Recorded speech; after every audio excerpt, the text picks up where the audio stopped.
I am honored to address you at this pivotal gathering, the third in our African region Inter-Parliamentary Conference series.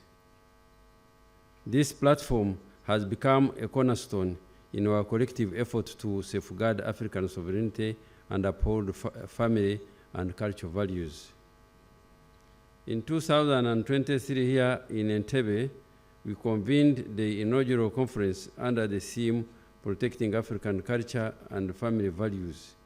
It is laid the foundation for the confronting cultural erosion.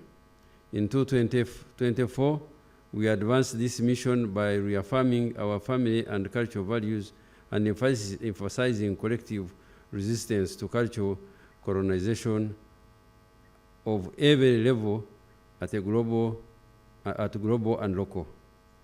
Today, we shift focus to another pillar of sovereignty, economic independence, particularly in the agricultural sector. My address, titled Ending Africa's Dependence on Foreign Aid in the Agriculture Sector, speaks to the urgent need for transformation towards self-reliance and sustainable growth. The state of agriculture today, agriculture is the backbone of Africa, contributing 30 to 40% to GDP and employing 65 to 70% of our workforce. Yet it remains largely small-scale, rain-fed, and vulnerable to climate change due to failed weather conditions.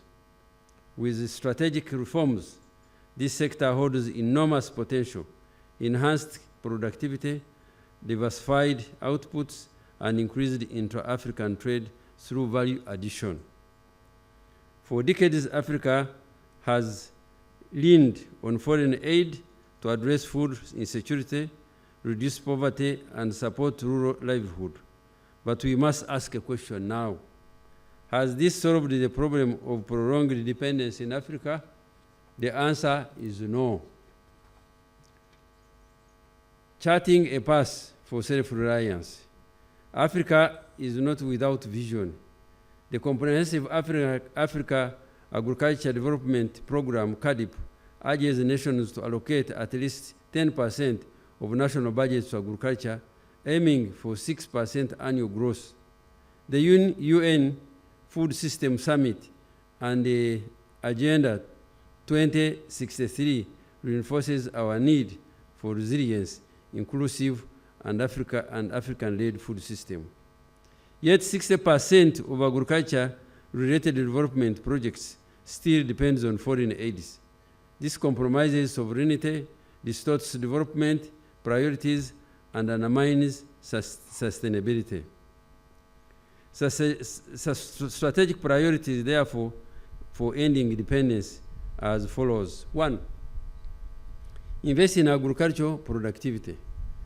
Government and private partners must scale up investment in research and development, seed system, restoring soil, expanding irrigation, and deploying climate-smart agriculture, mobilized up precision farming and real-time data can transform smallholders' productivity.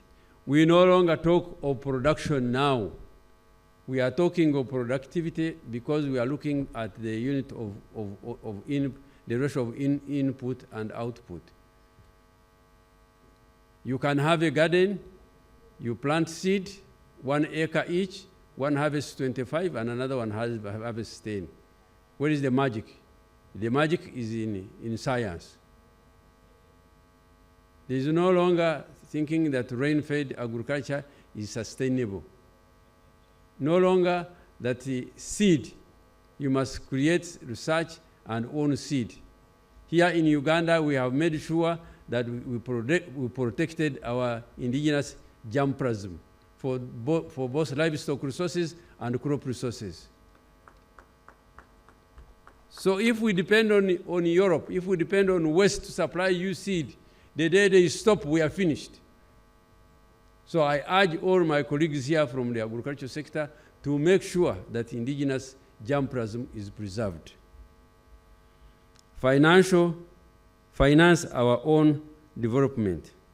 Despite the Maputo, Malabo, and Kampala declaration, many countries fall short of 10% agriculture budget target. True, independence begins with bold domestic investment.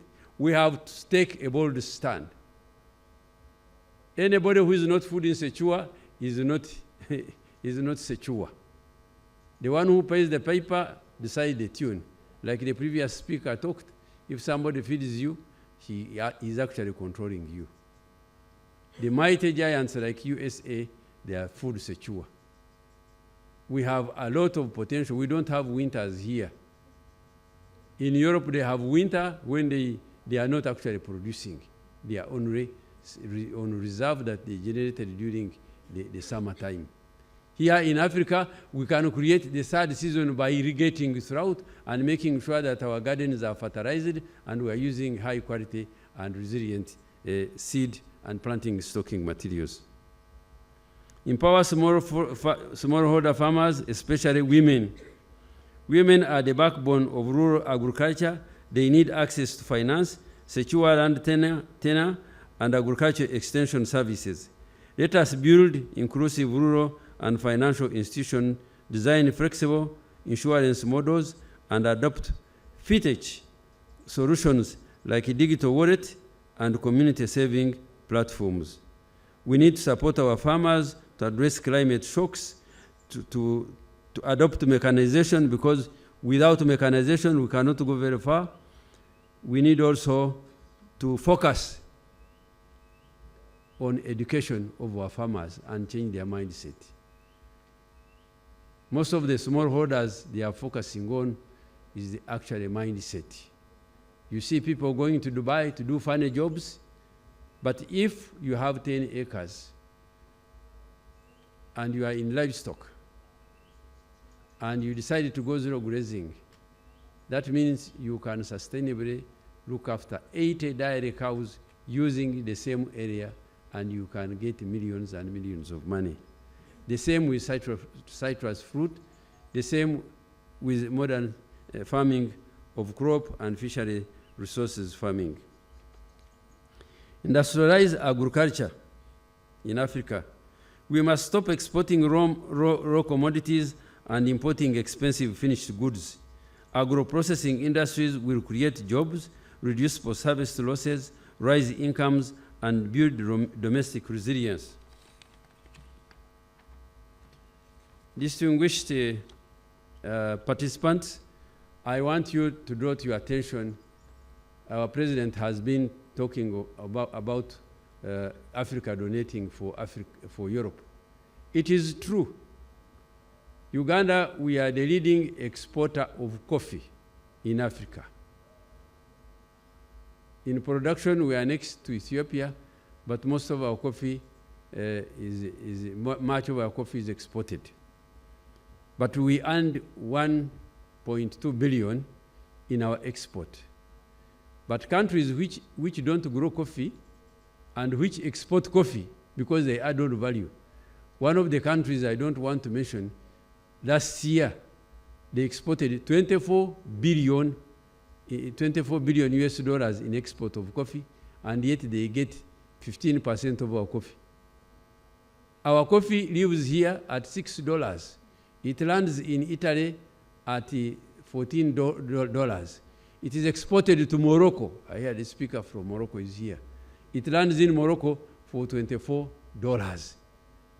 Now that we are here, we need to break this shortage. I am glad that we are talking to Morocco. They are buying our coffee direct from here.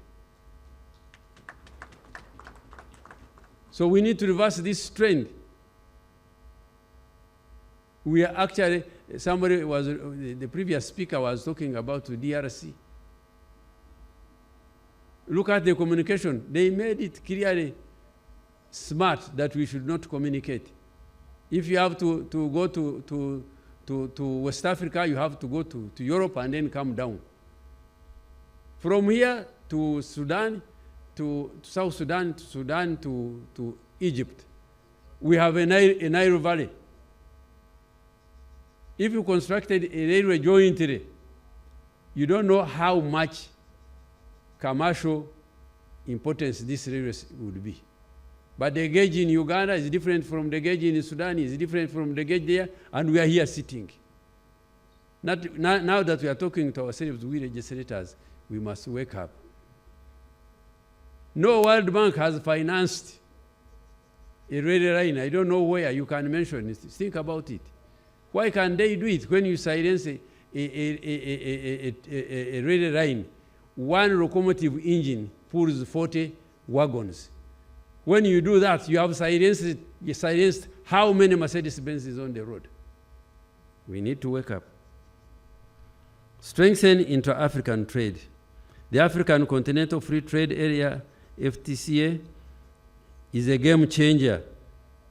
Currently, less than 20% of African trade is within the continent.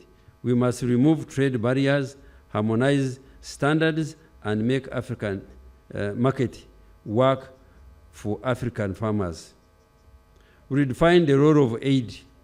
Aid must become a catalyst to crunch. It should focus on capacity building, knowledge transfer, and emergency support, not to dictate the future of African food systems. Without being food secure, Africans, we are not sovereign. And you can repeat it 10 times. I want to conclude. Distinguished ladies and gentlemen, Africa's agriculture's future must be financed, finance-led, and owned by Africans. Foreign aid can bridge the gap, but cannot lay the foundation for us. That responsibility is ours. Let us be the generation that broke the cycle of dependence, not rhetoric, but in action. Let us invest in our farmers, empower our youth, reclaim our land potential. Let us build food systems that are resilient, inclusive, and unmistakably African. So, distinguished ladies and gentlemen, I can go on until the cows come home, but we need to change our minds. We need to invest in agriculture. We need to adopt science. People have left us. We cannot continue with the whole. We cannot continue depending on seed supplied from superpowers. We must invest in research. This responsibility is yours. With these few remarks, I want to stop here. I think my time is over for God and my country, and I thank you for your attention.